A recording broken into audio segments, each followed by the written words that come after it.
Olá, olá, olá, sejam bem-vindos, bem-vindas a mais um episódio do nosso podcast O que sei sobre Tigres e Dragões.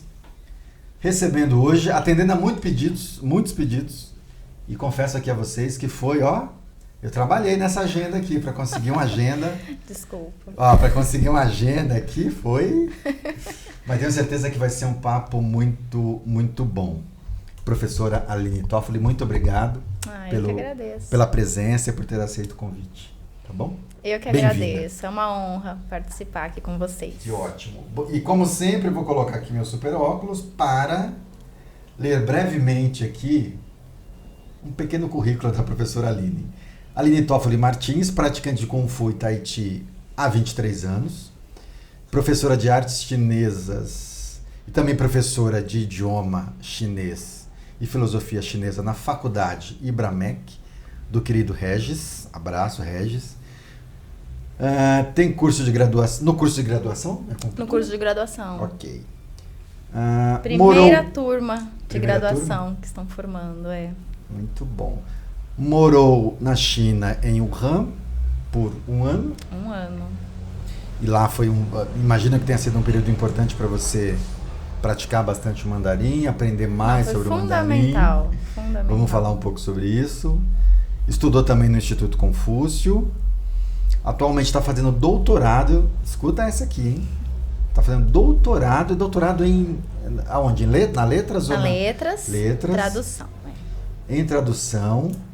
E está traduzindo os 6 primeiros capítulos do Jornada para o Oeste. Uma das obras mais incríveis da tradição chinesa. Para quem não sabe, fala sobre o Rei Macaco, que inclusive o Rei Macaco inspirou aquele outro personagem do anime Goku, né? Pois é. Bem-vinda, professora Aline. Obrigada. E é isso, Maroto. Quer começar você? Posso eu começar aqui? Pode, que eu sempre faço? Vai. Às vezes quando o convidado tem alguma relação com a escrita chinesa, alguma coisa, eu peço para qual que é a interpretação desse ideograma?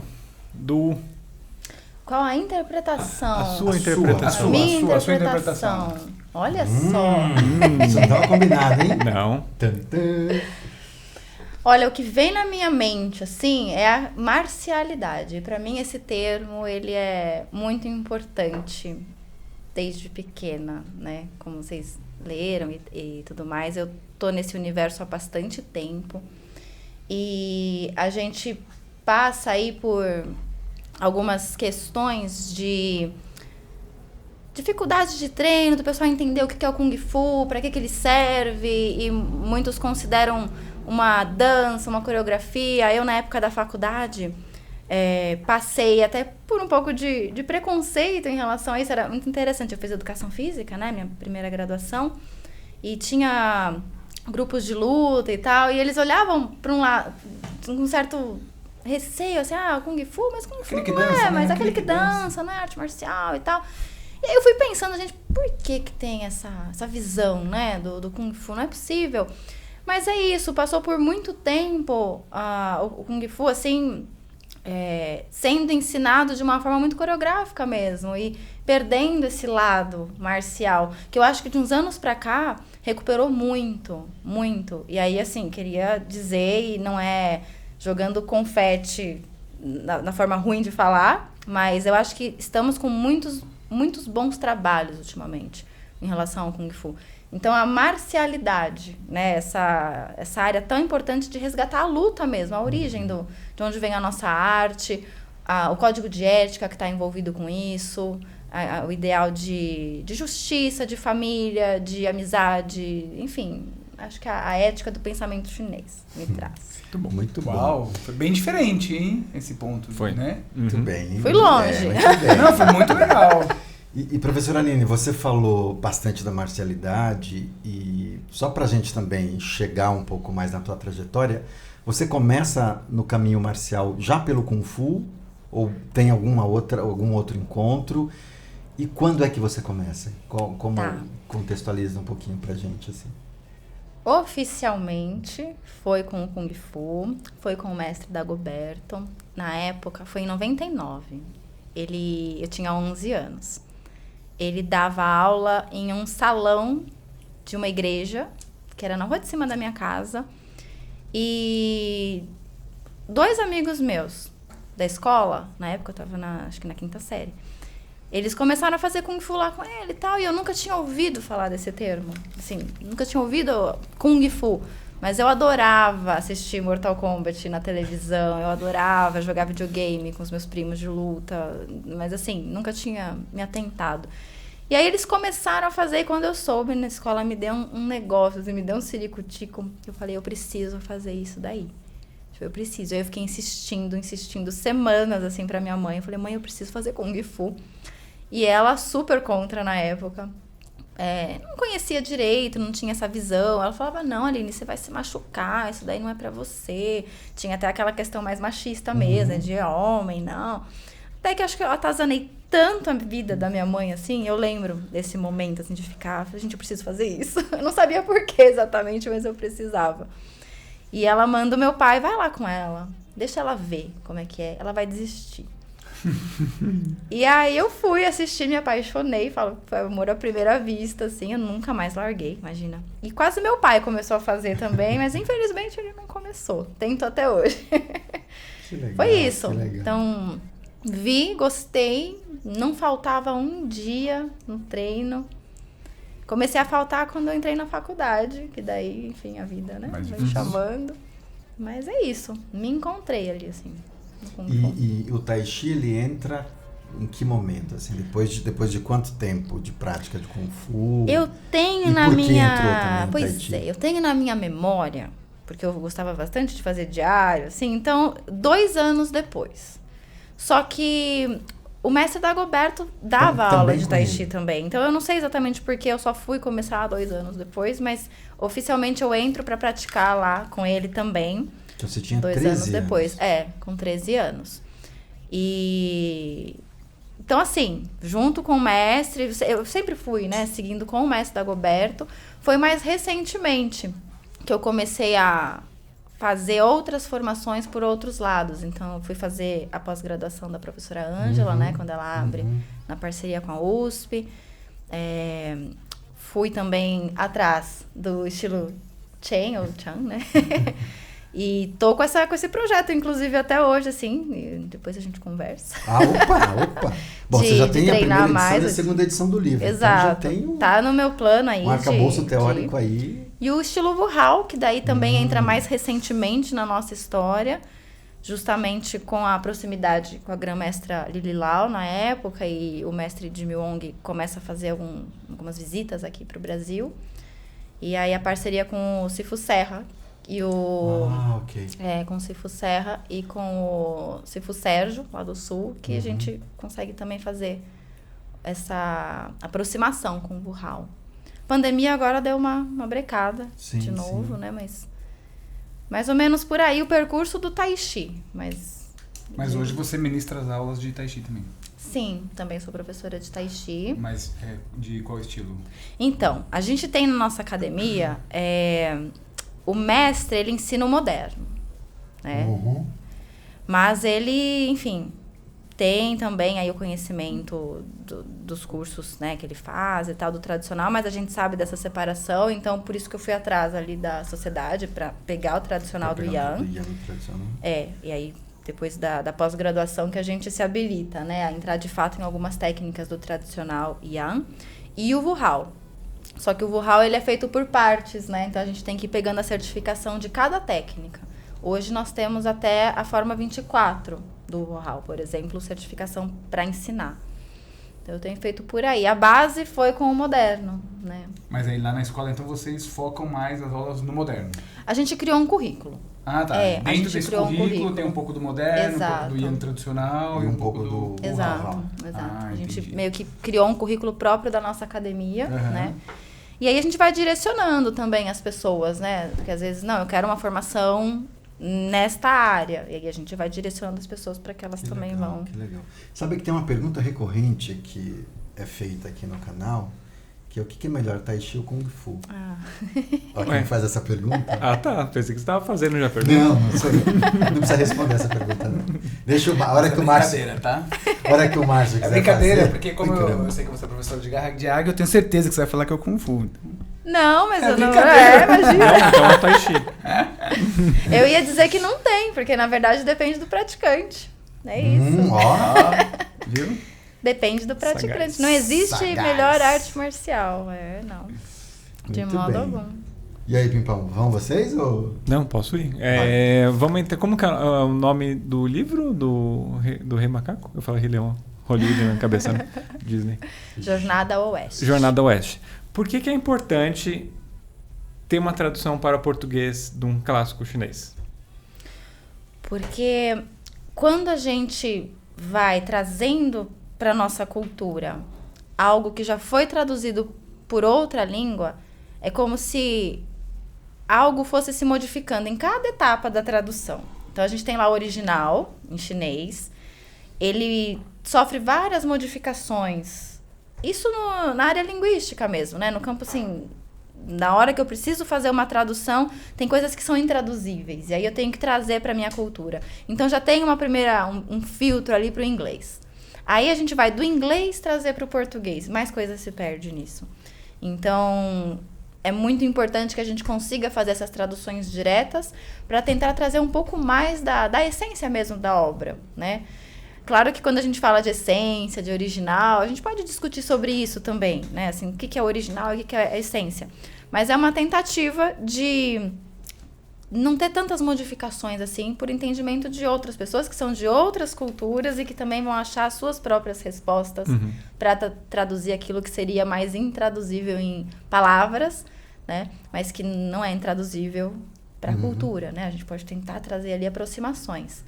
Então, dentro da área das letras, assim, é muito rico e são trabalhos muito valorizados, esses trabalhos que vão tentar trazer do original que aquela obra foi escrita, né? E por que é uma tarefa, né? Por que é difícil? Porque isso é uma língua que a gente chama de chinês clássico, né? Alguns vão falar chinês medieval, enfim, é só uma nomenclatura diferente na área. Mas você já tem, até pro chinês atual, diferenças. Tem palavras que não são usadas mais, né? Que foram modificadas. Então, algo já se perde até no próprio chinês, no próprio universo, né? Então, quanto mais a gente tentar minimizar essas perdas, né? Melhor para trazer uma obra mais próxima ali do original. E existe uma edição em chinês que é a edição definida? Tem um autor que escreveu ou são várias versões do mesmo livro? Como tudo na China, né? O que é impressionante. Tem muita... Assim, a gente não tem certeza do autor, quem teria sido.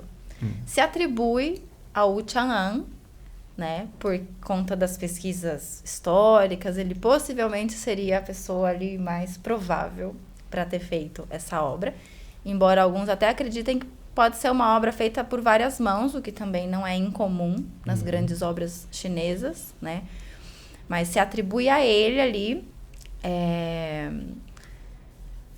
trazendo... Porque, assim, o livro em si, o original, digamos, ele é uma obra épica, tipo, ele é muito grande. Quando ele vem pro Ocidente, que o Anthony, né, que é considerado um grande tradutor pro inglês dessa obra, foi o trabalho da vida dele, na verdade. Ele é descendente de chineses, né, e ele conta ali no prólogo, né, eu tenho lembranças do meu avô trazendo a história do macaco e tal. Então, desde pequenininho eu estava ali ligado nessa história e resolvi tomar isso o trabalho da minha vida. Então, ele traduz o livro inteiro, né, trazendo, inclusive, os poemas, as canções, que são partes que geralmente são retiradas das traduções que resumem ou que vão para uma outra língua e aí tira essa parte mais poética, mas que nas palavras dele faz toda a diferença ter, né?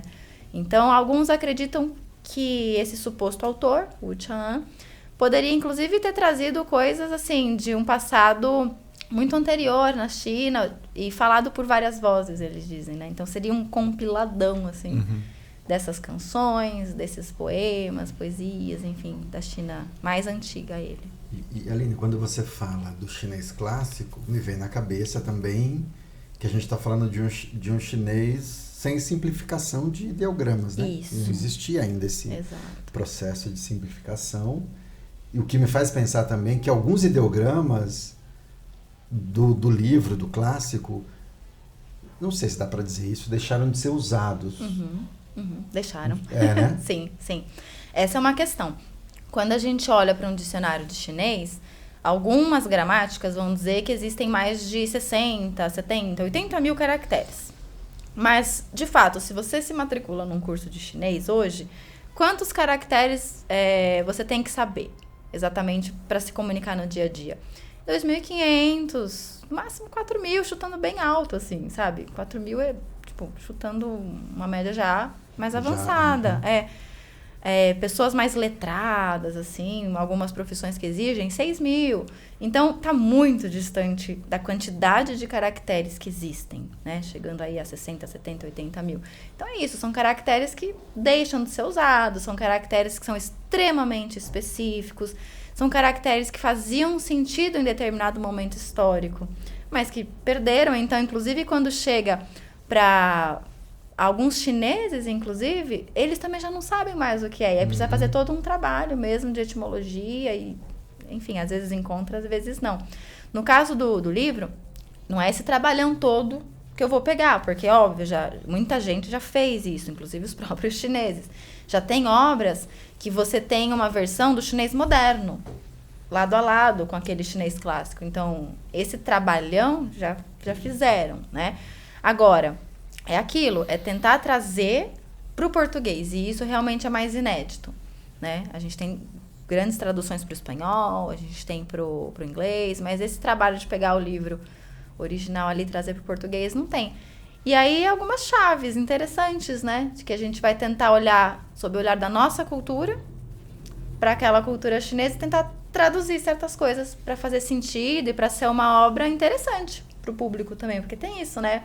Posso traduzir super literal ali, mas não fica uma coisa agradável a leitura, né? Então tem um pouco de arte, muito de arte ali, né, do trabalho do tradutor. E eu imagino que isso não vai ficar só na academia, né? Faço votos que esses 6 capítulos possam ser... eu também faço. Fiquem disponíveis aí nas livrarias ou nos... Tem esse... Eu acho que eu não sou... no projeto ou eu é uma etapa depois? Eu gostaria muito. É uma etapa depois, okay. Mas assim, não tenho esta ambição, igual teve o Anthony Yu, né? Foi o trabalho da vida dele, realmente, desde muito tempo. E ele tem certas... Não vou dizer vantagem, porque vantagem é uma palavra meio ruim, mas... Ele tinha uma aproximação com a cultura chinesa que eu não tenho, por exemplo. E vai ficar essa barreira. Não, só essa memória do vovô dele, exato, isso já, né? Já claro. É outra forma de olhar para aquilo. Claro. Então, eu não tenho essa ambição que ele teve e construiu. Mas, claro, eu quero deixar essa contribuição aí para os amantes do Jornada Oeste. E aí, como você falou, os 6 primeiros capítulos, são 100 na obra toda. Isso não vai dar conta no doutorado. Por que vocês escolheram esses 6 e não 3, e não 9, não 12? Porque nestes 6 capítulos trata da origem mitológica do Sun Wukong, do Rei Macaco. Então, o meu olharzinho acadêmico, né, ele vai para um viés da mitologia chinesa. Ok. Depois desse 6º capítulo, começa a ter, assim, eles vão pegar personagem por personagem e vão aprofundar um pouco na história. E aí depois, lá pro capítulo 12, 13, 15, começa a história, a jornada de fato do monge. Sim. E o monge foi um personagem histórico de fato, né? E aí o foco fica mais pra jornada em si. Então esses 6 primeiros é quando o macaco nasce. E aí, quando ele nasce, o que acontece? Como ele se torna ali o rei dos macacos, como ele vai morar na montanha de flores e frutos, o desejo dele por se tornar um imortal, né? E quando ele se depara com o primeiro macaco que morre ali, né? Um senhor macaco. E ele fica inconformado com a morte. Fala, não, eu preciso dar um jeito nisso, né? Então, a gente vai pegando aí os elementos do próprio pensamento chinês, né? A busca pela imortalidade, o taoísmo... Aí ele vai, não tô dando spoiler, isso daí já é, não, mas já é conhecido. Isso não tem. Que ele treina, que depois lá também daí já não dá conta pra ele, né? Então, assim, até ele chegar lá com o imperador de Jade no céu, e ele fica preso na montanha depois que ele causa o furdúncio lá, né? No céu, ele fica preso pelo próprio Buda, né? Literalmente nas mãos de Buda.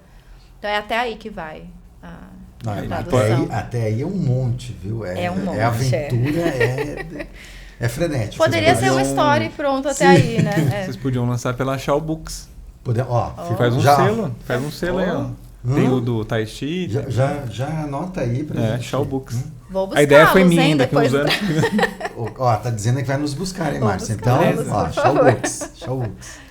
Mas outra coisa que me ocorreu também, depois da sua pergunta, Igor, se tem várias versões, uma coisa que eu sei que tem e aí você me corrija se eu falar alguma bobagem, uma coisa que eu sei que tem nas traduções dos chineses, então, o chinês vai lá traduzir Tao Te Ching, por exemplo. Uma coisa que eles fazem muito é inserir comentários. Ou tem pessoas que são comentaristas. Exato. Então, às vezes, eu compro uma tradução pelo comentarista. O Igor é o comentarista. Quem é o Igor? O Igor é um artista marcial que estudou isso. Legal. Então, eu vou comprar essa versão, que o comentário é do Igor, porque o Igor tem um arcabouço aí teórico, um estudo que tem mais a ver comigo. Exato. E aí eu estou falando isso até para você também fazer uma fala sobre isso, professor, e também para te perguntar, você vai inserir comentários na tradução desses 6 capítulos? Sim, então, como é uma obra, a princípio, né, antes de toda a divulgação aí que a gente quer, ela é acadêmica, então ela segue todo um trabalho de análise, né? Então, assim, a gente tem capítulos ali de abertura explicando o momento histórico, explicando essa questão que foi falada sobre a suposta autoria ou não, falar das edições que já existem. Tem o olhar, como eu disse, que é um dos focos sobre a mitologia chinesa clássica. Então, é um trabalho acadêmico, uma pesquisa, que vai muito por esse lado. E aí, com certeza, a gente precisa ir lá e comentar e trazer os comentários e tal. Quando a gente escreve daí a obra em si, a tradução, o livro ali, eu ainda não pensei exatamente a forma, tá? Mas os comentários, eles vão ser imprescindíveis. Sim. Porque existem coisas ali que a gente precisa explicar. E aí são sempre escolhas, né? De como você vai apresentar aquilo. Então, você abre um capítulo para tratar de certas questões culturais, explicar previamente, ou são notas de rodapé, ou você simplesmente não traduz o termo. Por exemplo, vou usar um clássico, que é o Qi. É energia vital. Tá, mas tem gente que já nem quer traduzir, porque é diferente da nossa ideia de energia, né? Então, entra um pouco por esse lado. E aí eu vou ter que me deparar na hora ali, começar de fato a tradução. E fazer escolhas. Como que vai ser. E quando isso vai para depois, né, ter um tratamento para editor e tal, aí tem que mudar de novo, porque aí você muda o público, né? Já não é uma pesquisa acadêmica que o pessoal vai lá procurar com certos objetivos. Você tem um público leitor que quer se deleitar com a obra, é outra coisa. É um outro momento. Acho que mais um motivo para ser pela Shaw Books mesmo. Eu acho. A gente tem ótimos editores, tem revisores chineses, inclusive. Diagramadores. Diagramadores. Perfeito. A diagramação do livro de Tai Chi é desse moço. Queria só fazer... olha aí, tá vendo? Já tô no lugar certo.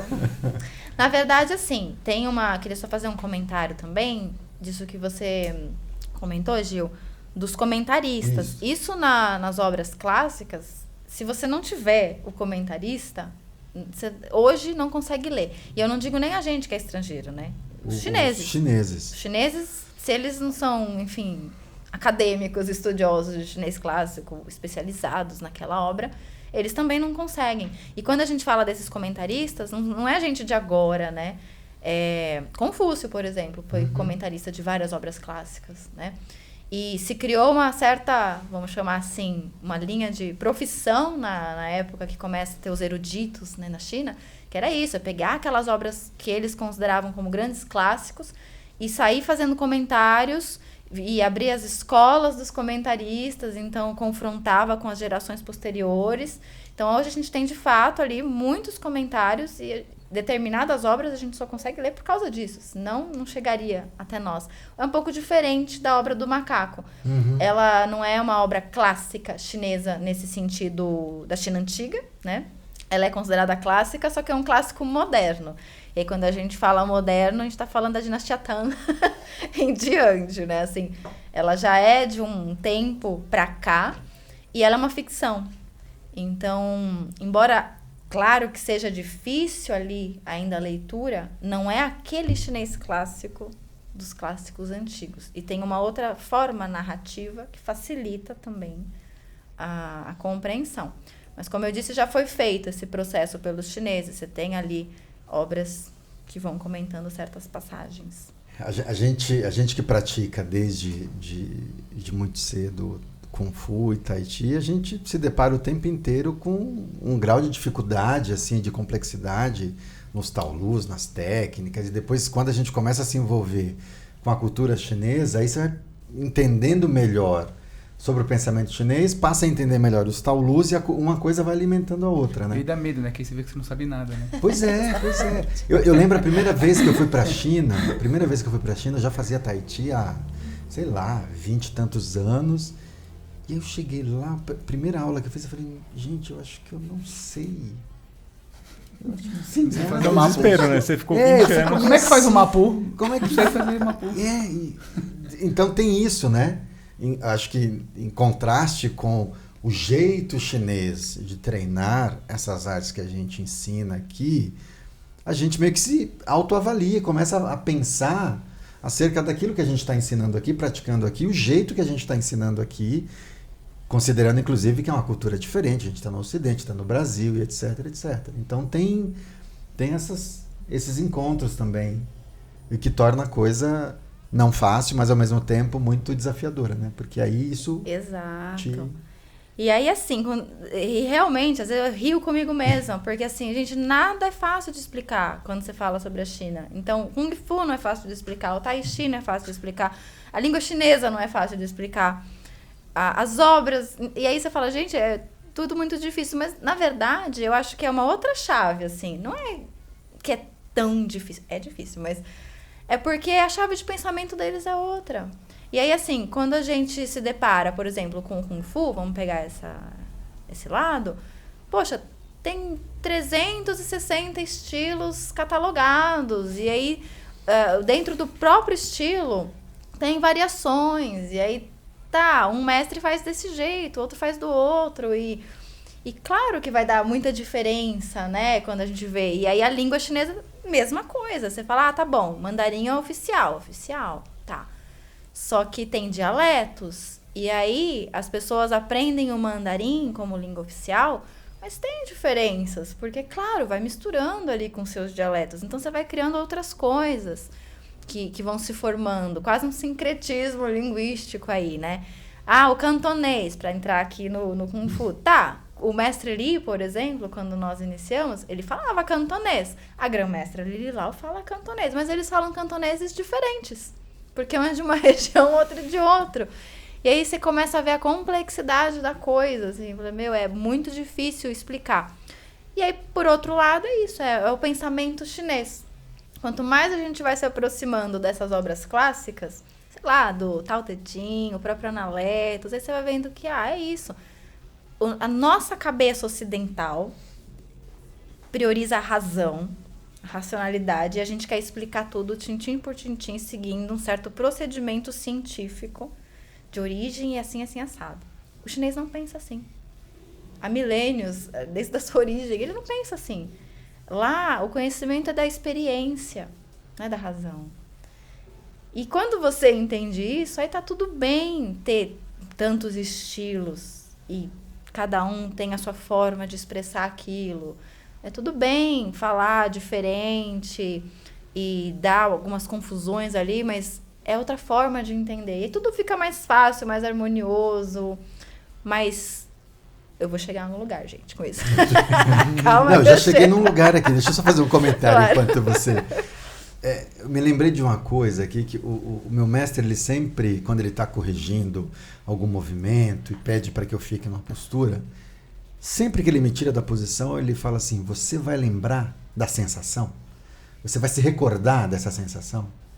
Acho que é um pouco nessa linha do que você está trazendo, porque não se trata de memorizar o movimento, como a gente já falou várias vezes aqui. Tem esse outro aspecto aí da prática que é importante demais. E se você não se mantiver atento para sentir, você não vai... Você vai memorizar, você vai decorar um movimento, claro, a coreografia, mas essa outra camada mais profunda vai passar desapercebida, né? Um exemplo clássico, assim, eu dou aula particular, né? Tava até comentando antes da gravação, e a maior parte dos meus alunos eles querem saber o ângulo exato, onde você coloca o pé em determinado movimento, a mão, mas é pra cima, é pra baixo.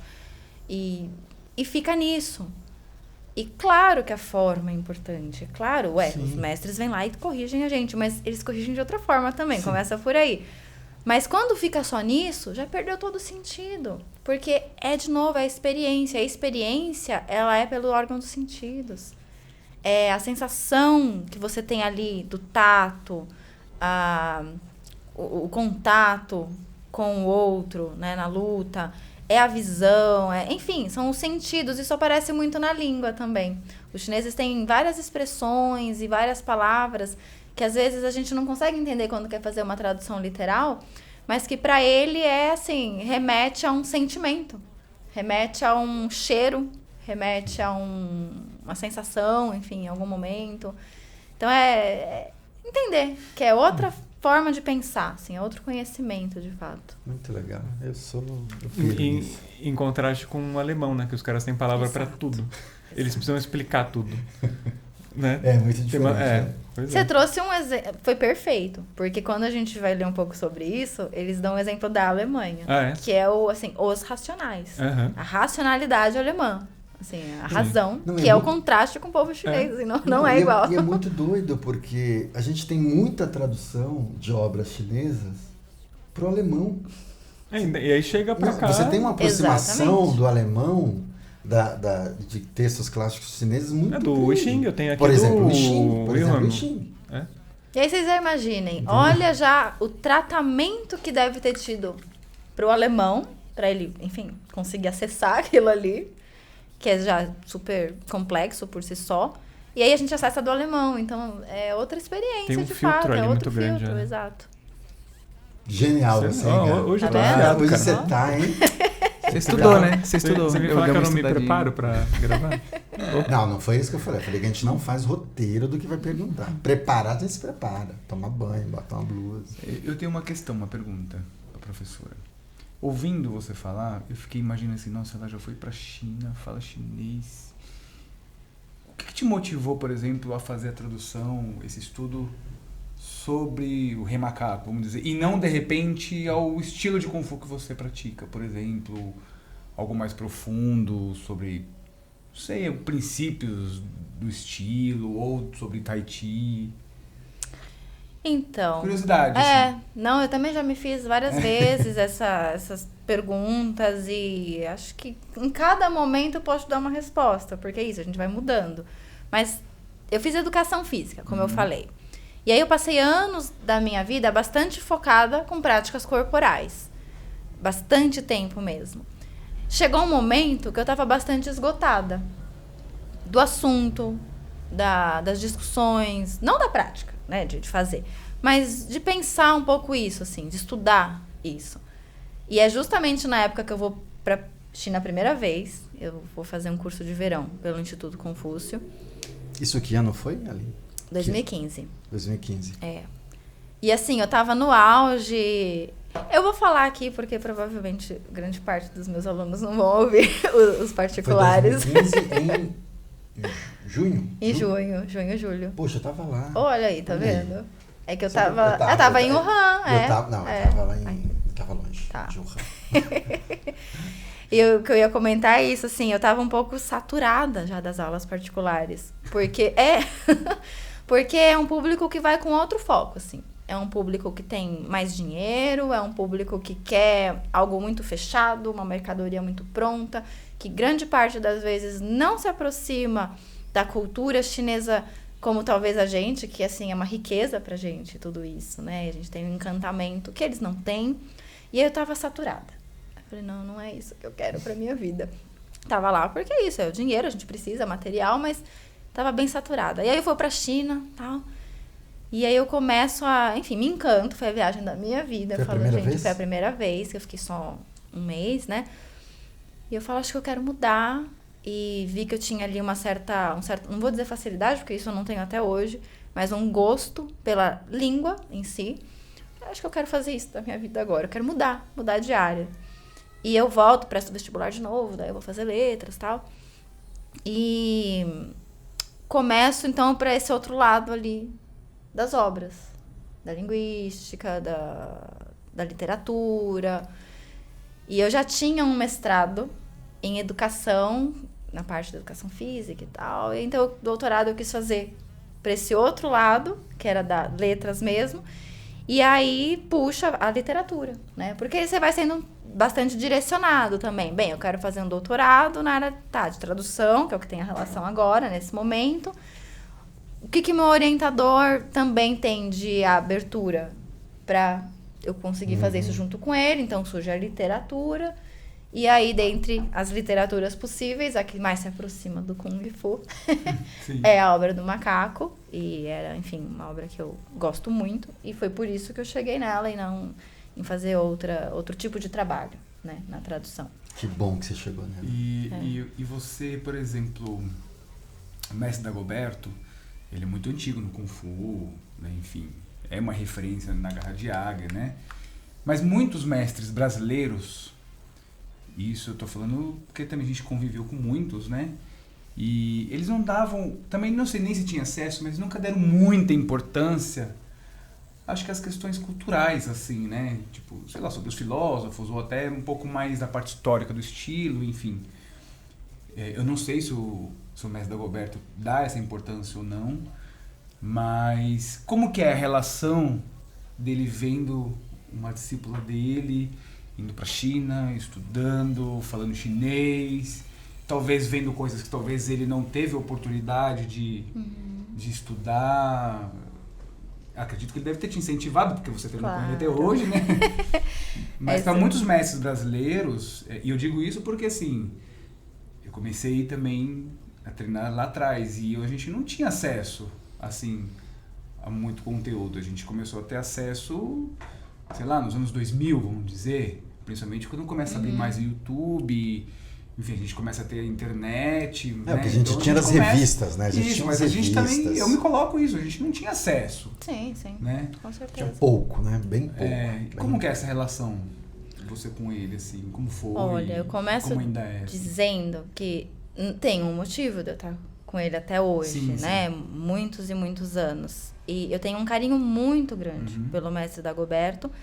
E eu comecei muito nova. Então, às vezes eu tô fazendo algumas conversas mais filosóficas com meu noivo, por exemplo. Eu falo, nossa, eu vejo, assim, o quanto eu sou formada pessoalmente por muito do que o meu mestre me passou. Né? Assim, hoje, como eu penso, como eu ajo, foi muito pelo mestre Dagoberto, né? E o mestre, eu tenho essa lembrança, assim, desde muito tempo ele incentivar a gente. O mestre Dagoberto, ele já foi para a China? Então, não. O mestre nunca foi para a China e eu atribuo isso, assim, a uma tarefa minha nesta vida. Eu preciso um dia levar o mestre para a China e eu, com certeza, vou cumprir isso em algum momento. Me coloquei essa tarefa. Ele nunca foi, mas... e por questões materiais mesmo, assim, nunca teve essa possibilidade financeira de ir para a China. Mais recentemente, ele foi para os Estados Unidos, foi a primeira viagem internacional dele, uma conquista, assim, ele já é, né, uma pessoa mais velha e tal, para se encontrar com a grã-mestra de lá. Mas ele sempre incentivou, foi um grande incentivador de leituras, de buscar os clássicos, de não ficar ali com... só o que as pessoas falam, mas de ir atrás, de ler bastante. Ele tem uma frase que ele sempre fala em todo exame de faixa, né? Não perca tempo com o que não leva a nada, né? Ele sempre fala isso nos exames. Incentivando isso. Então, eu diria, sim, que ele incentiva muito e a gente percebe o carinho dele, né? Quando a gente traz e mostra o fruto do trabalho. Porque, claro, a gente vai criando certas asas, vai fazendo trabalhos por fora também, vai levando o Kung Fu em outras direções. Por exemplo, eu não dou aula na nossa academia, né? Eu falo, nossa, que é onde eu treino. Eu não dou aula lá, eu nunca dei aula lá, na CTKS, né? Lá é só o seu mestre que dá aula? Tem os professores? Tem os professores de lá e já me questionei, às vezes também já recebi questionamentos. Nossa, mas por que você não dá aula lá? Então, porque a vida foi levando para outros caminhos. Então, eu fui desenvolvendo de outras formas a minha vida profissional no Kung Fu.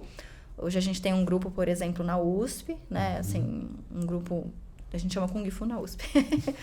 E treina lá há tempos já, mas eu nunca dei aula lá. Mas, enfim, vejo que o mestre recebe muito bem e quer, né? Aproveitar também desse trabalho, né?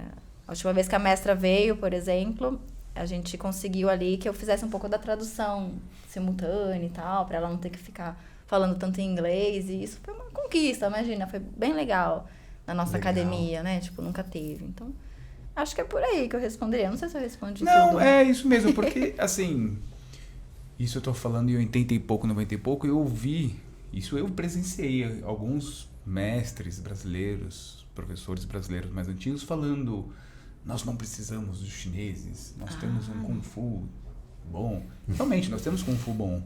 Mas eu acho que Kung Fu é chinês, né? Assim, então a gente tem que, pelo menos um pouquinho, saber da cultura, né? Entender um pouquinho, né? Então, e eu perguntei isso porque você é uma pessoa que corre atrás, né? Morou na China, então... E é até estranho, né? Quando você para e pensa, não precisamos dos chineses. Me soa até um pouco assim, xenófobo, né? Uma coisa meio... Isso, é. Calma, né? Veio de lá, tem uma cultura riquíssima para passar pra gente. Isso. Quanto mais a gente volta para as origens, é claro que a gente já faz algo diferente. É. Claro que é diferente. Por exemplo, eu já tive colegas que falaram assim pra mim: nossa, me chegou um aluno outro dia e que pesquisou isso sobre o estilo louva-a-Deus, eu nem sabia responder. E o cara ficou puto, assim, porque não sabia responder, que um aluno pesquisou e foi perguntar: o que é isso aqui? E o cara não sabia, né? Falei: então, amigo, acho que então talvez você tenha que estudar também, né? E o cara ficou meio com ciúmes, assim, entendeu? Porque é isso, né? Você foi atrás, você estuda, você fala chinês, então talvez tenha coisas que você pegou já, tipo, gente... Isso que ele é escrito aqui, né? É o que ele tá falando. Viu? Acontece bastante. Tipo, o cara tá mandando chutar ali, mas aqui tá falando que é um soco, tá? É tipo, não. Acontece, eu tô falando isso porque, assim, eu já peguei inscrições de campeonato da seleção brasileira indo pra China, eu falei assim, o técnico, isso aqui, ele escreveu o nome da forma, não tem nada a ver, tá? Que tá aqui em chinês. E olha, assim, que o meu chinês é tipo assim, eu só sei pedir pra ir no banheiro e comer, entendeu? É tipo isso, né? E socorro.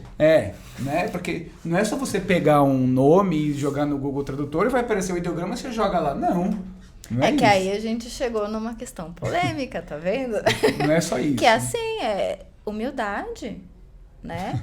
E como falta, né, na nossa arte. E parece um paradoxo. Sim. Eu acho que é um paradoxo, de fato. Parece, não é mesmo. Não é? É um paradoxo. Mas falta muita humildade em muitos praticantes, assim, de ver que, poxa, não sei isso.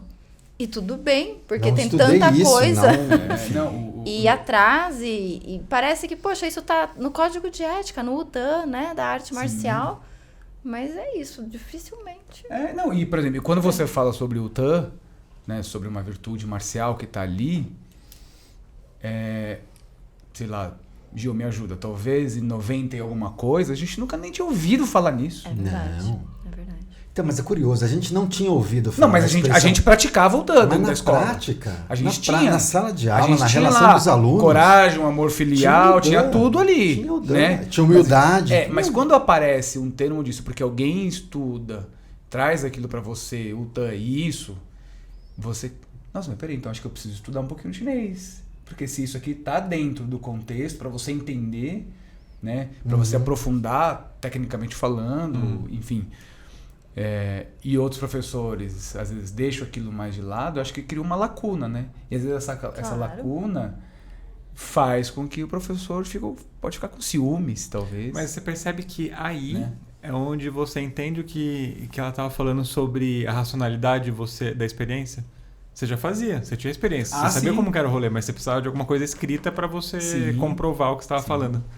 Eu percebo bastante isso hoje em dia, assim. Até vou jogar pra vocês, pra ver o que vocês acham. Porque eu tenho uma certa percepção de que começou a se desenvolver um estudo de bastante qualidade na área do Kung Fu e Tai Chi.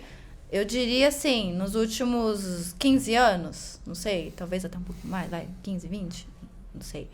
Mas de uma geração de discípulos que vêm de mestres muito tradicionais, né? E que, por isso, pela experiência, já praticavam, mas talvez não sabiam nomear, porque esse contato ali era muito difícil mesmo com os chineses. Eu acho que o mestre Dagoberto, ele teve uma uma vantagem boa nesse sentido, porque ele era aluno direto do mestre Li, né? Então ele tinha ali uma base chinesa próxima, não estava distante, né? Treinava com ele. Mas é isso, muitos que faziam Kung Fu aqui muito distantes, assim, de algo, por falta de internet, por falta... Tudo que vocês já falaram, né? De como chegar à fonte ali, que hoje já não tem. Que hoje já tá tudo mais próximo, né? Por N questões tecnológicas ou até culturais mesmo. A gente tem se aproximado mais dessas origens. E cria uma geração muito rica nesse sentido. E aí eu poderia citar vários, né? A gente falou da Paula fazendo ótimos trabalhos de pesquisa. Cito vocês também com a Xiao Shan, gente, um trabalho lindíssimo, assim, cultural mesmo, de trazer a arte marcial com um outro olhar muito mais profundo. A professora Ângela, enfim, poderia ficar aqui citando vários dessa geração que estão aí modificando isso, eu acho. Né? Sim. Não, e o que me ocorre também, colaborando com o que você trouxe, é que eu acho que tem uma outra coisa também geracional, né? Tem uma dimensão geracional, porque se a gente pegar um pouco o perfil desses professores dos anos 90, tinha uma coisa muito pautada no fazer. No fazer, na prática, no experienciar, no vivenciar. Alguns abriam espaços para... Tinham livros, eu lembro que o Rinaldo tinha muito livro, certamente o Amaral também, enfim. Alguns tinham livros à disposição, mas não tinham de uma forma, de um jeito formal, vamos fazer um curso sobre pensamento chinês. Um ou outro fazia isso. Então, eu acho que tem também um componente geracional.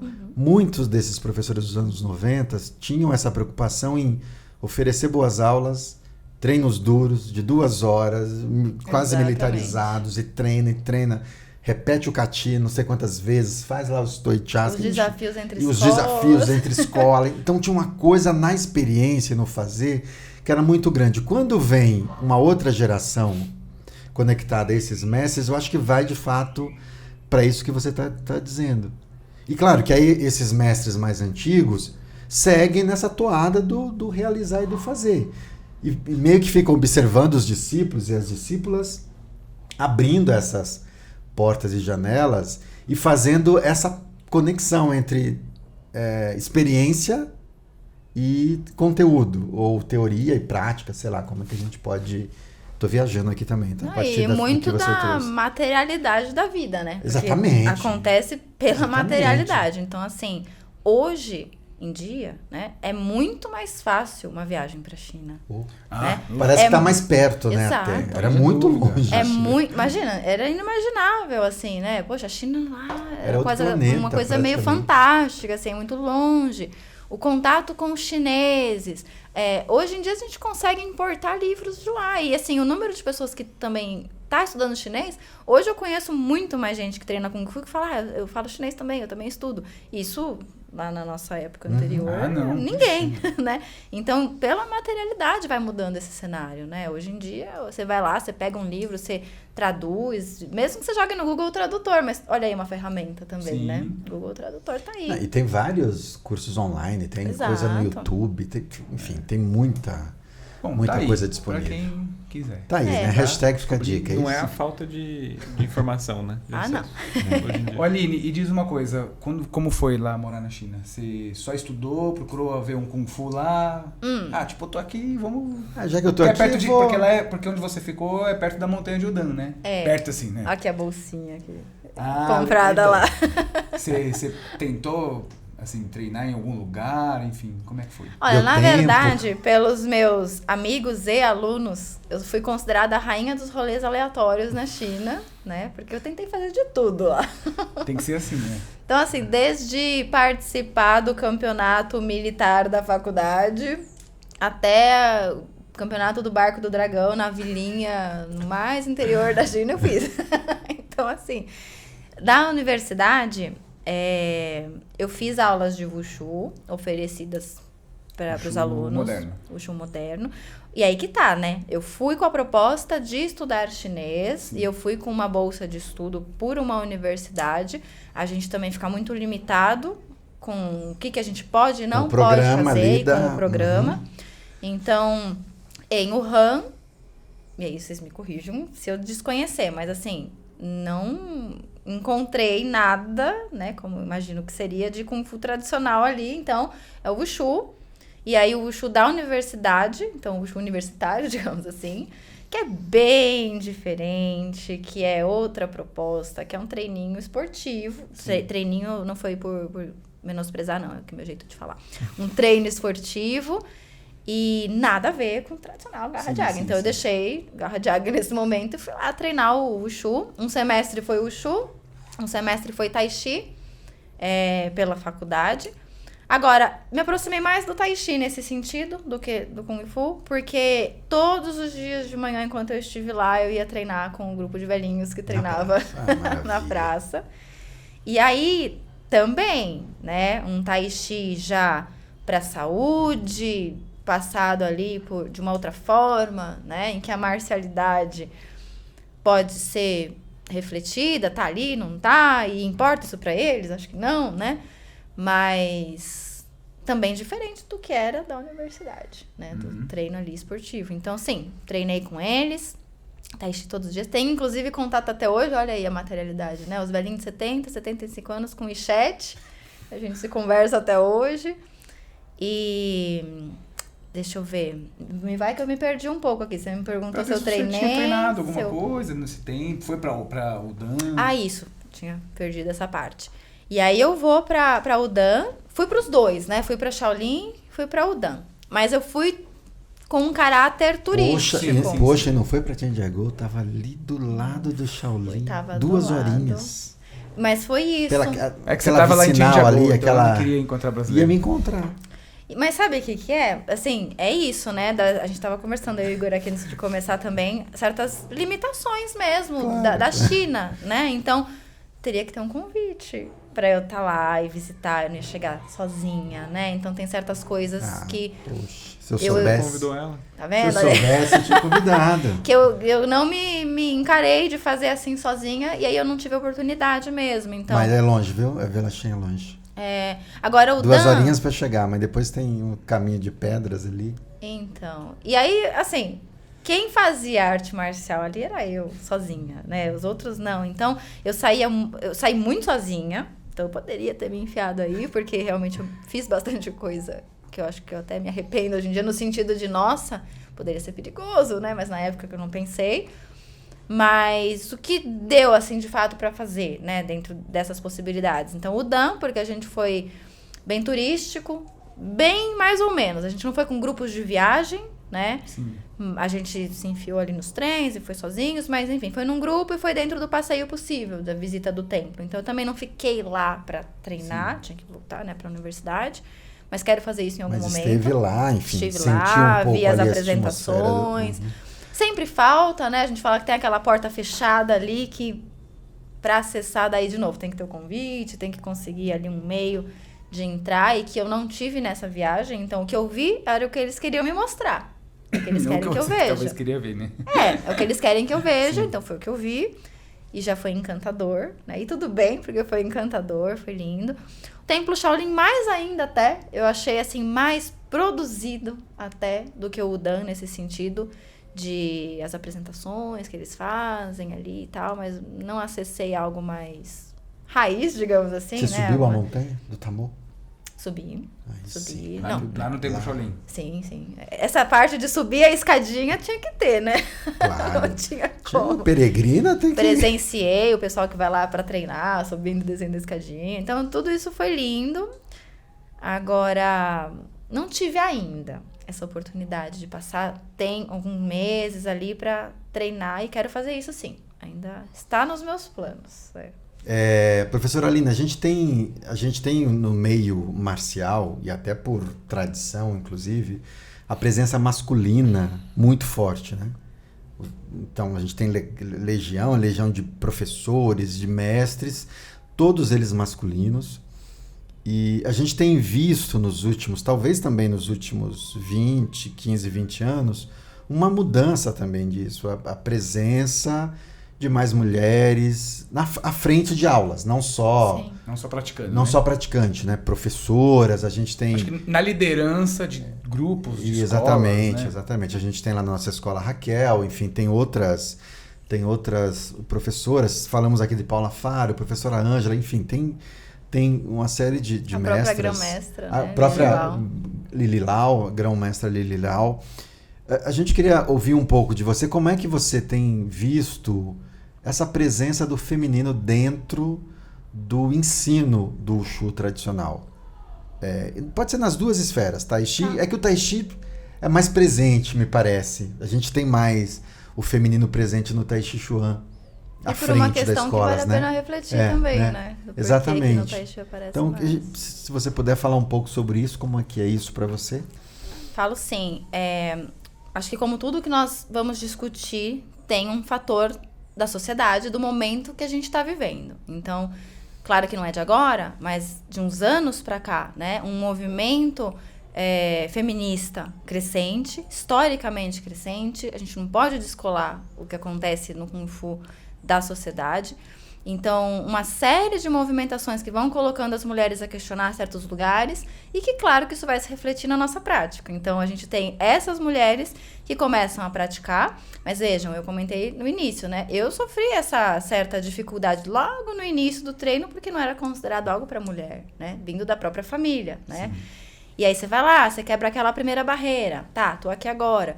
E aí você vai ficando, se forma faixa preta. Aí você se forma professora. Então, são lugares que sempre são tomados, né? Isso nunca é dado. São lugares que são tomados. E digo para vocês, a partir deste ponto de vista, com muito mais cobrança, né? Com muito mais cobrança. E às vezes eu falo isso e vejo, assim, né? Alguns olhares e tipo, não, você tá falando isso porque você é mulher e quer tirar alguma vantagem disso. Mas, de fato, é sempre muito... Você tem que provar muito mais. Que vale a pena e que você merece estar aqui, né? Isso eu já ouvi da própria grão-mestra, em algumas histórias ela falando o quanto ela precisou provar pro pai dela se colocar, né? Que ela poderia ser a liderança do Garra de Águia e que talvez o irmão dela não precisasse provar tanto disso, claro. Né?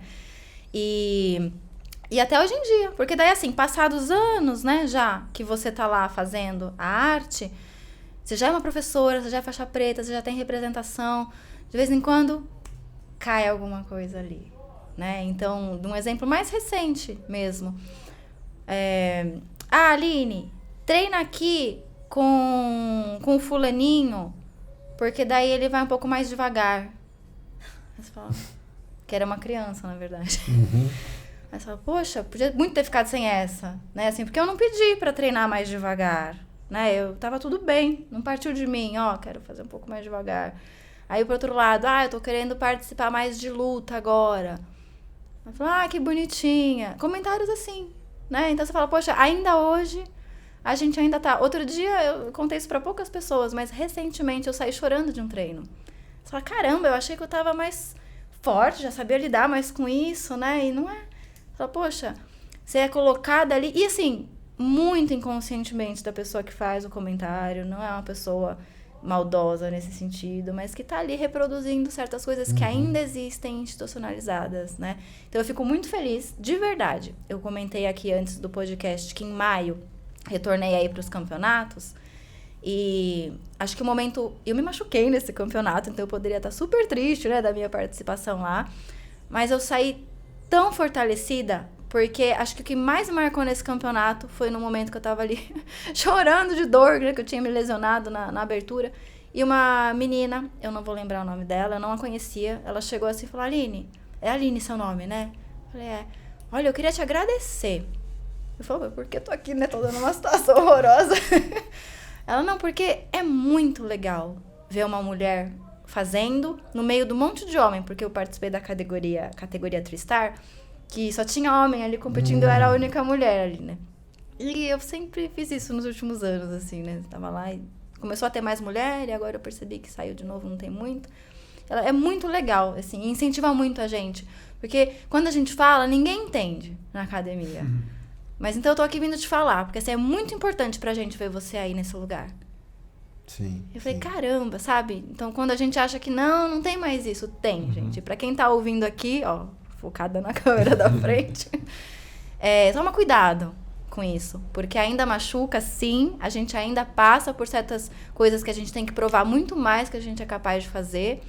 E, por um lado, me deixa muito feliz de ver e receber esses feedbacks, assim, de quantas mulheres se sentem incentivadas. E é recíproco, porque eu também me incentivo muito de ver pessoas... mulheres eu falo muito na escola que quando você pega um homem, né, que vai treinar com uma mulher, e aquele homem, eu vejo assim, né, eu falo, por que você tá fazendo fraquinho com ela? Você não vai bater, mas assim, faça firme. Porque acho que quando você se coloca, eu vou fazer fraquinho com você, eu tô menosprezando você, né? Tá menosprezando, porque é diferente se eu falar pra você, olha... Isso, vai mais devagar. Vai um pouco mais devagar, por favor. Isso, sim. Que é o que às vezes acontece também, né? Acontece. Aluno sem noção entra e aí você... Então, mas aí a mulher se coloca, sim, vai mais devagar porque pegou um pouco mais pesado. Beleza, e o cara vai um pouco mais devagar. Mas acho que quando o cara vai nessa sensação já coloca... de, eu vou devagarzinho aqui... Não, caramba. Que é o que eu falo pros meus alunos. O cuidar do outro deveria ser com todo mundo. Isso, exatamente. Então, um homem treinando com outro homem também deveria ter essa preocupação. Será que eu tô batendo forte demais ou não? Então, não é só com a mulher. Porque senão parece assim, então eu tenho que ir lá e bater forte em todo mundo. Não é. É que o cuidado tem que ser com todos. Isso. Né? Agora, professora, você, do ponto de vista da presença do feminino à frente de aulas, você acha que isso tem crescido? Tem aumentado o número de professoras, de mestras que têm conduzido aulas de Kung Fu? Eu acho que tem aumentado, isso? Gil, mas eu ainda acho pouco. Pouco, né? Eu ainda acho pouco, sim. Ainda acontece muito, e a gente às vezes tem que pôr o dedo na ferida, porque às vezes a gente reproduz essas coisas, né? Mas a gente ainda ouve muito assim, o mestre tal e a esposa dele. Só que ela também é uma mestra, né? E a gente ainda ouve isso. E aí tem um problema do chinês, da língua chinesa. E olha só, que língua e cultura tá tudo ali junto, né? Não tem o termo para mestra. Sim, só tem a mulher do mestre. Só tem a mulher do mestre. E outro dia, eu passei por isso. Outro dia já faz um tempo. Fiquei até chateada, mas é isso. Eu quis tentar colocar numa mensagem pra mestra Lili Lau, né? No Facebook, uma coisa assim, bem informal. E eu, ao invés de escrever Shifu, eu escrevi Shimu. Tentando trazer o componente da mulher, achando que eu tava arrasando, né?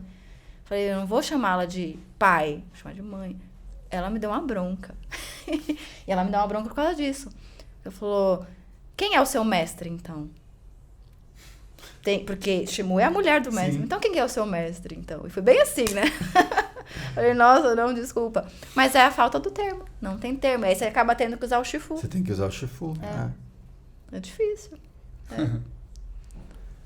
Gente, eu acho que fica aí um grande alerta. Mas foi legal a gente ter falado sobre isso, porque a gente já recebeu algumas professoras aqui, por exemplo, a Raquel, que é uma aluna do Márcio, uma professora também de Kung Fu.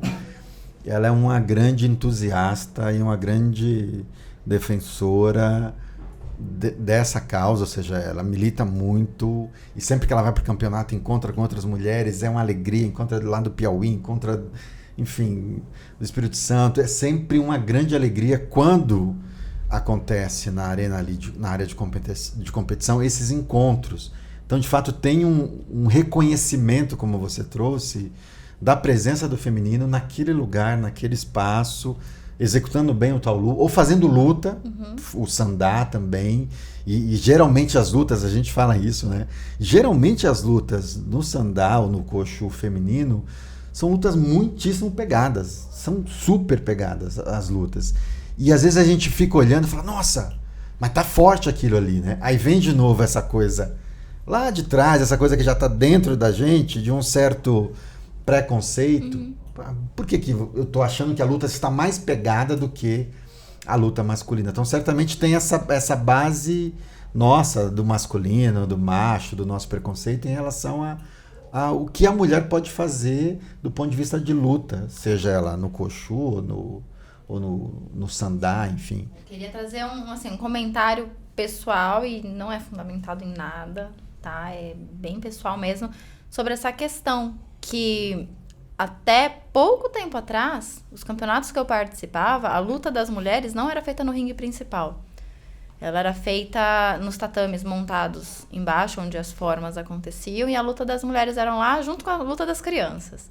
Então, eu acredito que tem um elemento, sim, de ser mais pegado às vezes. No sentido, de novo, de ter que se provar de alguma forma. Então, as meninas vão lá e tentam fazer algo com mais força tal, do que faria numa outra situação, né? Então, isso é algo que eu acredito, assim. É tudo muito tirado na garra mesmo, né? Tudo muito conquistado, assim. E hoje em dia temos grandes mulheres fazendo aí a luta. Os campeonatos já têm colocado ali no ringue também, mas a gente vê muitos lugares que ainda seguem com essa proposta antiga. Então, é algo para se lutar bastante ainda. Tem muita luta para ser lutada. Exatamente. Pela frente. Muito bom. Professora, a gente sempre fala do Tai Chi, Kung Fu, do Wushu, e a gente falou bastante de cultura chinesa, inclusive citando uma obra, enfim, que mexe tanto com o nosso imaginário, que é a Jornada ao Oeste. E uma coisa que a gente conversa bastante aqui nesse nosso espaço é da importância do ensino do Wushu para a formação das pessoas, né?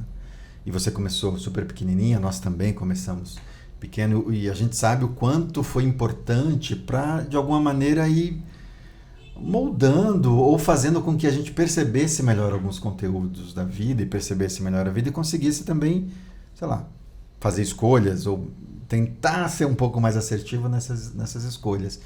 Eu queria que, para a gente encerrar aqui, que você falasse um pouco, a partir da tua experiência, tanto de ensino, de aprendizagem, como é que você vê hoje a importância do ensino do Wushu para a formação mesmo, para o desenvolvimento das pessoas, para lidar com esses conflitos que a gente tem na sociedade moderna, e, enfim.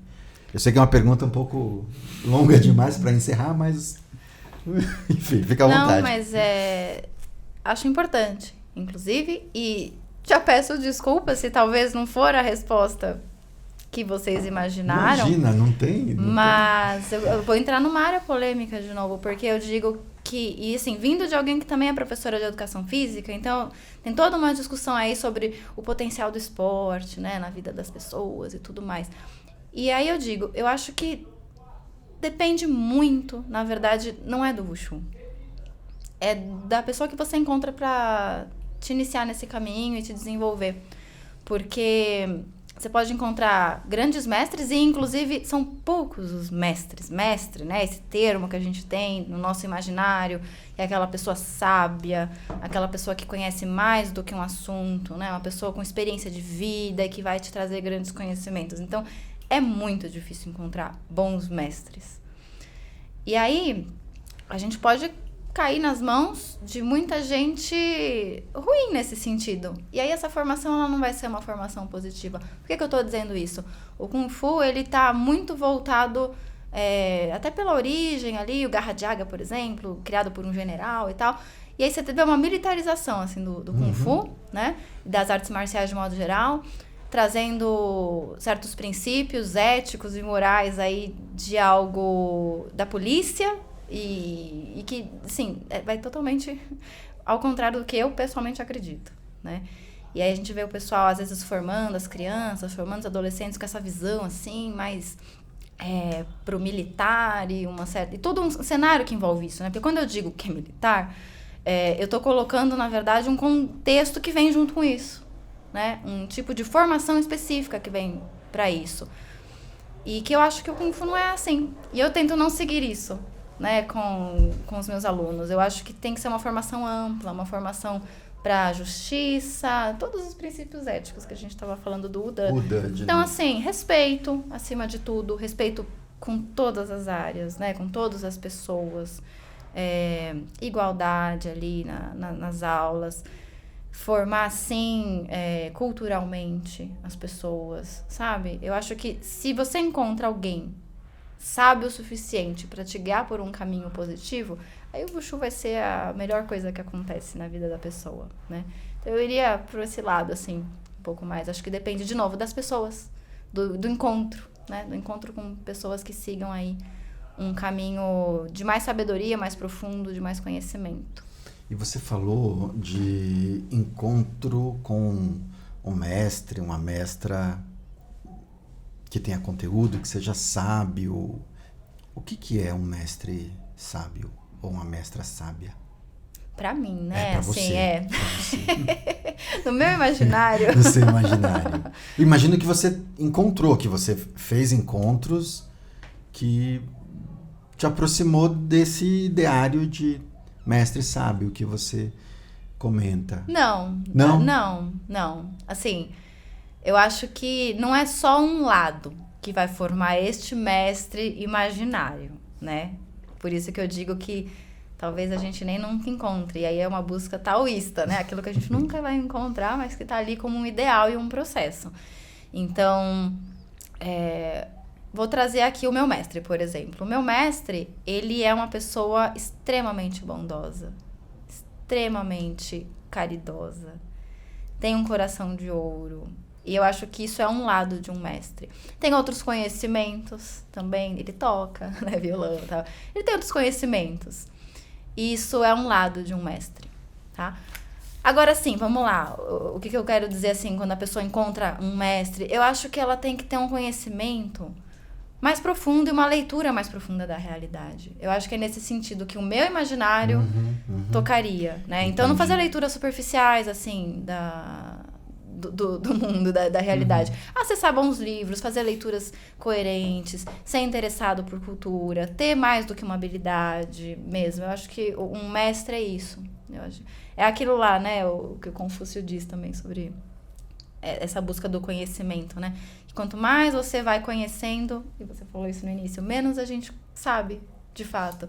E ter essa humildade para reconhecer isso. Então, para mim, isso formaria um grande mestre. Olha, se você tiver interesse, o meu mestre tem tudo que você falou e um sorriso lindo ainda. Que lindo. Olha aí. É isso. E ele é conhecido como Sorriso. Exato, inclusive. toca também. É tudo que você falou. E assim, mestre talvez, e de novo, no meu imaginário, né? Olha o Igor causando já, fura-olho aqui. Ela já tem um mestre. Ué, sei lá. Não, e assim, é só até pra não ficar parecendo uma coisa enquanto eu quero dizer outra. É que eu acho que não existe esse ideal mesmo. E tudo bem ele não existir. Porque ele é pra ser uma busca. E essa busca faz com que as pessoas se aperfeiçoem. Ué, a gente vai estar 100% algum dia no Kung Fu e no Tai Chi? Eu acho que não. Mas é a busca que a gente quer que faz a gente melhorar. Então, a gente pode não encontrar esse mestre do meu imaginário, mas existem sim bons professores, bons guias, bons educadores, né? E é isso que vai fazer a diferença na vida dos praticantes, né? Não é a arte, senão a gente sai pegando assim, que nem a gente vê nas escolas, põe o seu filho para fazer judô ou kung fu ou qualquer coisa, para que ele tenha mais atenção, mais concentração, ou seja, disciplina. Nossa, a disciplina está em primeiro, mais disciplina. E não é verdade, e que pouco seria se fosse só para isso também, né?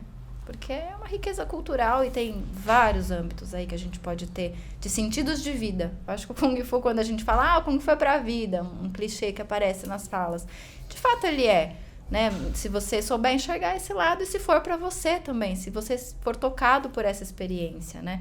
E ser pra vida, o que significa? É você levar pra além da academia, nas suas atitudes do dia a dia, com a relação com as pessoas, na relação com o conhecimento, a forma como você vai passar aquele conhecimento adiante também, né? Que é a mensagem do Lao Tzu, né? Quando ele tá achando que ele vai embora da vida, chega lá o vigia e fala, não, você deixou alguma coisa aí pra posteridade? Pode deixar, senão você não passa, não.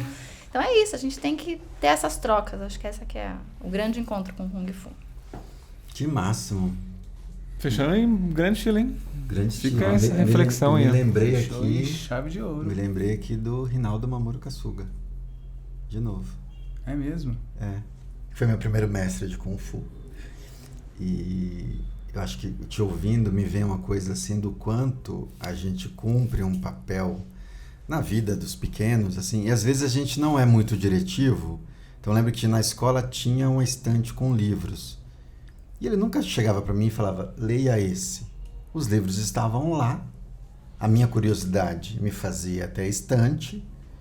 Sei lá, ficar olhando, pegava um, folheava, achava interessante. Posso levar? Pode. E aí a coisa, sabe, eu acho que tem uma função nossa, que é criar espaços de busca e aprendizagem, né? E de ampliação do que o pessoal da educação adora falar, de repertório, ou seja, dar condição para que, seja o aluno pequeno ou grande, acesse e amplie esse espaço e vá criando repertório. Porque se eu, por exemplo, comecei a ter acesso a esses livros na Academia do Rinaldo, e depois alguns deles, na época, eu li, e outros eu fui resgatar lá na frente. Quando eu estava numa livraria lendo, eu falei, nossa, esse livro aqui, nossa, tinha na academia. Aí eu comecei a folhear um pouco já mais maduro e falei, não, que interessante. Exato. Comecei a ler.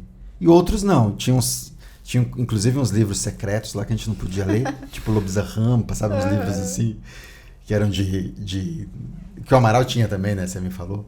Que eram umas coisas de fazer uns exercícios em frente do espelho, com vela, umas coisas meio místicas. Imagina, com 16 anos, 17 anos, a gente queria fazer tudo. Sim. Então tinha isso também, mas acho que tinha uma função e tem até hoje, da gente meio que estimulando, né? E criando esses espaços de ampliação de repertório. Olha, eu vou abrir meu coração pra vocês, porque eu adoraria ser daquelas pessoas que lembra a frase, assim, das pessoas pra falar, citando, mas eu não sou essa pessoa, eu esqueço. Eu falei essa frase na segunda-feira, eu já não lembro ela inteira. Eu sou tipo Chapolin, sabe, quando mistura os provérbios, eu sou essa pessoa. Mas por que eu tô falando isso? Porque o Bruce Lee, naquele livro Aforismos, ele traz uma frase, assim, ele comenta sobre o professor, né? E aí ele diz que o professor, né, a partir da minha fala, tá, gente? Desculpa aí, depois vocês acessam lá, Aforismos Bruce Lee. Mas assim, ele diz que o professor não é aquela pessoa que vai pegar na mão e levar até o final. Mas é exatamente isso, é a pessoa que vai mostrar o caminho. Ele indica o caminho. E a pessoa, ela vai sozinha, né? Então, queria terminar com Bruce Lee aí, ó. Bruce Lee pra vocês. Então, talvez o mestre sábio, esse grande mestre, seja a gente mesmo. Quem sabe? Ou será que é o Bruce Lee? Fica a reflexão. Muito bom, muito bom. Muito obrigado, viu, professora Aline Toffoli? Obrigada a Foi vocês. muito bom te ouvir, foi muito bom essa troca e esse espaço que a gente criou aqui. Que bom que deu certo. Que bom que deu certo e eu agradeço pelo convite, mas por vocês fazerem esse projeto, porque é o que eu comentei, eu acho que a gente está precisando disso. A gente precisa pensar o Kung Fu. Quando eu falo Kung Fu, eu tô querendo dizer tudo, né? Tai Chi, a gente precisa refletir, a gente precisa questionar e criar qualidade, né, nessa arte. Então... E já, sem combinar aqui, já queria deixar um convite para o futuro, quando tiver mais avançado o trabalho. Vamos fazer um específico só sobre o... Vamos. Eu acho que vale. Vamos, Cara, sim. porque é demais. Legal. Combinado. Tá? Pode deixar. Ok? É pra quando? Só pra eu saber, tem é pra alguma quando? previsão? Ai, gente, não faz isso comigo. Já dá até uma palpitação aqui. Junho do ano que vem. Eu tenho que fazer a qualificação em maio. Nossa, então é já. Opa, então tá aí já. Não, mas é a qualificação, Não, não mas é a pra defesa. qualificação você já tem que ter alguma coisa. Já tem que ter né, algumas pagininhas Sim. ali. Um compromisso público com a nossa audiência aqui em julho. Jornada Julho ao a gente grava. Oeste. Opa. Teremos um segundo episódio com a professora Aline para falar dessa maravilhosa obra. Tá ótimo. Combinado. Ok? Tem que ir atrás Então, agora. Combinado. É isso aí. Recadinhos? Recados Recadinhos de finais. coração? Bom, se você assistiu até aqui, imagino que você tenha gostado desse conteúdo, então você pode se inscrever aqui no canal para receber sempre aquele alerta no seu e-mail também. Se você curtir e compartilhar esse vídeo, o YouTube entende que esse aqui é um vídeo legal e aí ele distribui para mais gente. Tá certo? O que mais? E Pix. tem esse Pix aparecendo aqui, ó, se você quiser contribuir financeiramente além da divulgação espontânea, você também pode fazer uma doação para o nosso projeto. O que E mais? comentários? É isso? Comentários. Perguntas. Perguntas. Sugestão de outras mestras, outras professoras, tá bom? A gente tá Isso super aí. aberto. Canequinha do Tigres e Dragões está à venda lá na Shaoxing. Não está à venda porque acabou no estoque, mas Estará à venda. estará à venda em breve. Já reserva uma pra mim. Tem uma aí, coisa ó. antes de a gente Do encerrar que eu Brasil. preciso falar. Diga. Eu estava ouvindo a professora que me deu um estalo. Você falou que agradeceu sobre o projeto, que abre para as pessoas poderem ter conhecimento. Na verdade, eu acho que a gente precisa agradecer as professoras, os professores que vieram aqui, porque eu acho que isso aqui é um veículo de conhecimento para todos nós, para todo mundo, né? E a gente de poder, troca, né? e a gente De poder troca. ouvir profissionais que estudam, que trabalham, são educadores, enfim, independente da formação, mas ouvir o que elas pensam, isso soma para todo mundo. Então não é que as pessoas, nossa, obrigado pelo espaço, mas na verdade acho que a gente tem que agradecer as pessoas estarem disponíveis para vir aqui, né? Ter essa troca, esse bate-papo, porque acho que todo mundo aprende, assim, e ouvindo você aqui hoje, assim, nossa, a gente aprende muito, assim, né? A com visão certeza. das pessoas, né? Então, e sobretudo quando junta essas duas dimensões, né? Letra e luta, when e u, nossa, aí... Exatamente. Você gastou um chinês aí agora. Tá né? vendo? Eu fiquei aqui pensando. Eu nem sabia que você puxou agora. Enquanto tava falando, você ficou aqui no Google. Me lembrando das minhas aulas, como é que é mesmo? Por isso que eu falei letra e luta primeiro, pra eu me garantir. Depois eu mandei o chinês. Ótimo. Como que é? Curte, compartilha e se inscreva. Em chinês? É. No próximo episódio eu vou falar. Hoje eu não lembro. 点赞放享 Aí, garoto. Tá pensando o quê? Tá certo. Tigres e dragões. Tigresas e... Dragão. Aí fica. Dragão não tem. Valeu, gente. Valeu, Até pessoal. mais. Tchau, tchau, Obrigado. gente.